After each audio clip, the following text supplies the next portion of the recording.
Thank you, Mark, for those very, very kind words.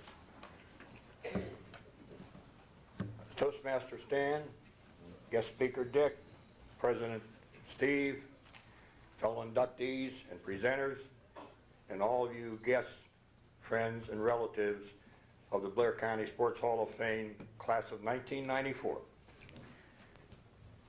As I stand here and think back since I retired in the fall of 1978, there are 5 honors that have been bestowed upon me that I'll remember as long as I live. The first was a very, very fine testimonial dinner at Central High School in December of 1978. And then 3 months later, the people in the Reynoldsville-Sykesville area, where I coached 15 years, also had a testimonial dinner. Then along comes 1986, and the Pennsylvania High School Football Coaches Association decided to start a Pennsylvania Football Coaches Hall of Fame. I, along with Coach Earl Strome, who was also a teammate and classmate of mine, were 2 of the first 10 inductees into the Coaches Hall of Fame in Pennsylvania. And then that fall, the Spinco Quarterback Club in Roaring Spring, Martinsburg, established a scholarship award called the Harry Clarke Scholarship Award, given every year to a very outstanding student of the senior class and who was an athlete. And of course, the 5th honor is tonight. And I think Jim Lane last night summed up in his column the thing that I will remember about this, and I think we should. That is, he said, there's something about being honored by your hometown that is special. And I'm sure that these other inductees, as I do, feel this way, to be honored by people of your hometown or your home county. I know that the other coaches all referred to Coach Bartholomew. I felt the same way about Coach Bartholomew. Great man, and he certainly would have been proud tonight. 4 of the 5 of us up here were track and field athletes. We were talking about this over in the conference room before we came over here, and Tony Georgiano looked at me and he said, "Harry, you know, for 4 guys over 70, we all look in pretty good shape."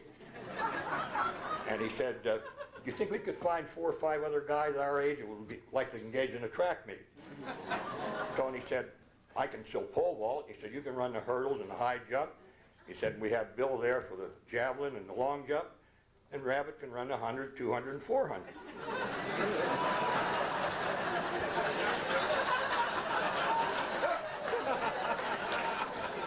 Well, Johnny Moore's standing there, and he said, Johnny Moore never ran any more than 94 feet up and down the basketball court. Johnny said, "What about me?" Rabbit said, "Johnny, that leaves you the 8 and 1600 meters." And Johnny's response was, "I can handle those," and he probably could. One of the gratifying things about coaching is the great number of people you meet. I count on my fingers friends from the officials, the opposing coaches, sports media, opposing players, parents of your athletes that you coach, and of course the athletes themselves.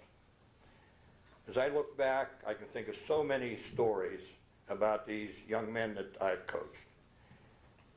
I think every coach gets a sense of pride, a feeling of pride, when they hear of one of their former athletes being a success in life. I've had young men who become doctors, lawyers, dentists, salesmen, teachers, coaches, accountants, what have you. You name it, there's been someone in my life that has been a success. And I think you get a little feeling of pride that maybe in some way you were responsible for part of their success. I have to say this now because 2 of them brought their wives up. I have to thank my wife, Barbara. But I have a different reason for thanking her. In the late 1950s, we lost our photographers up at Reynoldsville. So my wife volunteered to take over the photographing movies of our games. And that was fine. We had a nice press box at Reynoldsville. 1962, we were supposed to go down to East Brady. That's a little town Jim Kelly made famous. Now, East Brady's field had rows of bleachers on both sides, 5 rows, that was it. They put a scaffold up for taking movies. So I called their coach early in the week, said, and this was the 9th game of the season, have you taken your scaffolding down? No. I said, can my wife take movies? Sure. So the day we get down there, walking the field, I look, where's the scaffolding? And I got a hold of the coach, Frank Guzman. I said, what happened? He said, they took it down and they didn't tell me, I didn't know it. You know what we did? We backed the bus in behind the bleachers on our side, and my wife crawled up on top of the bus and took movies of that game.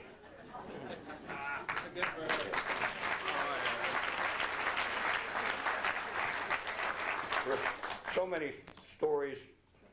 I have a stopwatch. Hey, I'm in good shape. Yeah, 5:44. Steve said I can tell one story. And like I said, I had so many that you think about. This one occurred in 1959 when we were playing our first game at Purchase Line. That's where the new Altoona High School coach coached, Purchase Line. And it was a Saturday afternoon game, first game of the year. Now, the year before, we had lost one game. In fact, the 2 years before, we lost one game each year. So we're starting with a lot of new kids. One of the young men was a boy named Stanley Mann, who was playing left guard on offense. So the game starts, and we have a couple series of downs, and Stanley comes out. Finally, he comes over to me and he said, hey, Coach, what are you supposed to do when that kid across from you is punching you in the face every play? I said, now, Stan, are you sure he's punching you, or are you just getting hit hard and blocked? Nope, he's punching me. I said, well, that official behind you is the umpire. Tell him. Maybe he'll watch and catch him and kick him out of the game. I said, but I'll tell you one thing. As sure as you punch the kid back, you're going to get caught, and you're going to be thrown out of the game. So Stanley left.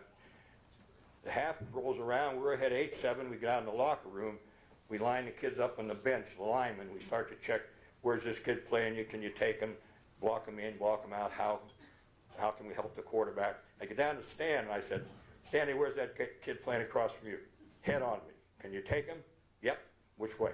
Either way, since I punched him in the mouth.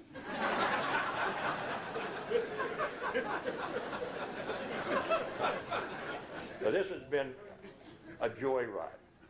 And this night will make it more memorable that I had these 35 years of coaching. And again, I want to thank the selection committee for including me in this year's class. And again, I want to thank or congratulate the fellow inductees. Thank you.